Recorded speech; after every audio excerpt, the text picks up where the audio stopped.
Hey, hi you guys, and welcome back to Through Evangelist Eyes. My name's Rod Savala. I'm an evangelist, and I am a contractor by trade. That's why I'm dressed in my contractor clothes.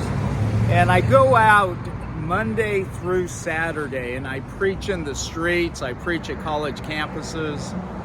I do door-to-door evangelism. And again, my hope is that you getting to see through the eyes of an evangelist, that it will help you in your evangelism, in your trying to share Christ.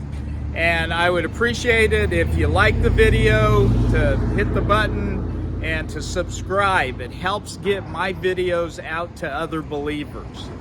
And today we are in Deuteronomy. We started in Genesis. We're going through the Bible.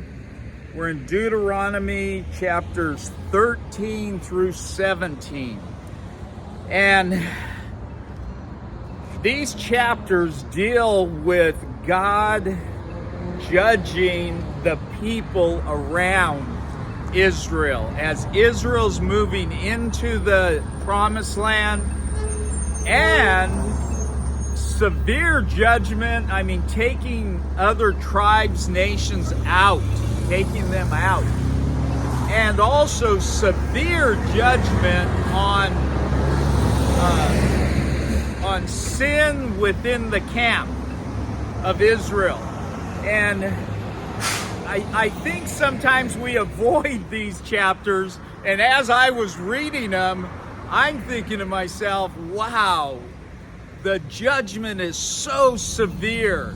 And I know that we have people on the outside who have not read the Bible, who are not familiar with the ways of God, and they look at some of these judgments and just go, how could that be? How could God do that to a people? That's not the right question to ask.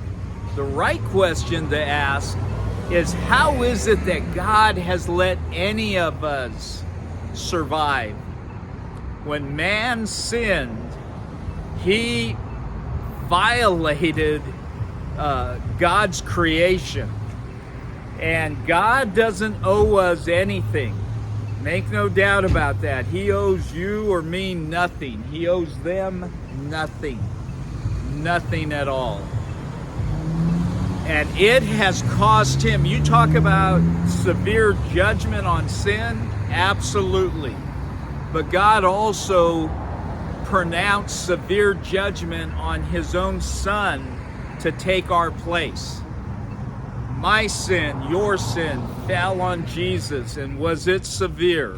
It was severe. So I wanted to bring out this point that in chapter 13, verse 13,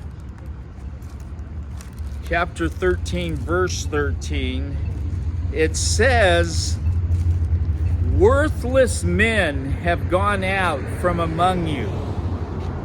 Do you hear that?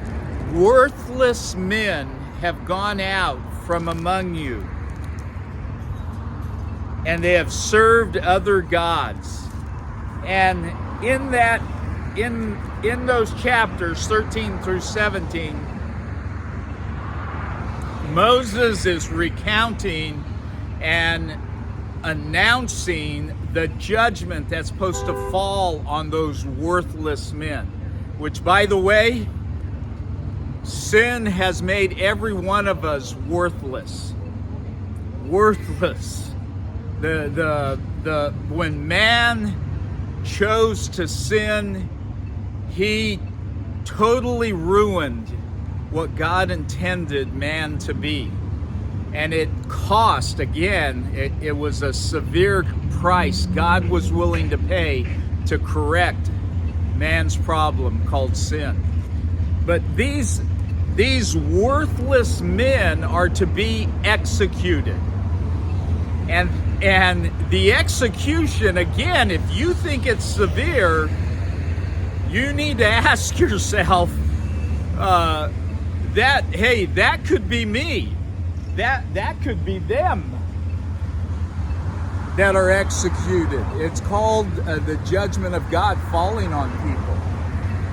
it was to so mark the ugliness of sin and how God is not only dealing with it right there and then, but how he will deal with it in the future. Now, look at 17:13. Deuteronomy 17:13. Then all the people, God is telling Moses, then all the people will hear and be afraid. Are you afraid of sin? Or does sin just, I blew it again. I did it again. That used to be my attitude as a young believer.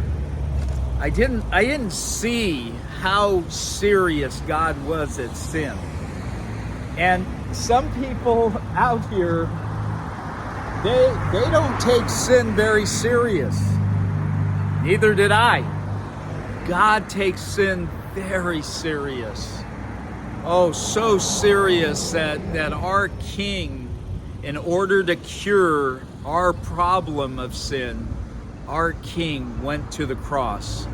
He went to the cross and paid a severe price for you and me. So, are there things we should fear? Yes. Just like if you saw somebody playing with a loaded gun, you would say, hey, that's foolish. Don't do that. Don't play with sin. And then let me read it again. Deuteronomy 17:13. Then all the people will hear the execution of those worthless men and be afraid and will not act presumptuously again. So this dealing with sin in your life, in my life, and telling people the judgment that's coming on sin, not to mention the daily judgment that comes on sin when we commit sin. It's severe. And that, again, is part of the evangelistic message, to say, get away from that day of judgment. You don't want it. That ultimate day of judgment is so severe, it will last for eternity. Okay? God bless you, and let's go announce the good news that judgment can be bypassed totally by calling on Christ, by accepting what Jesus did for them. Okay, God bless you, and here we go.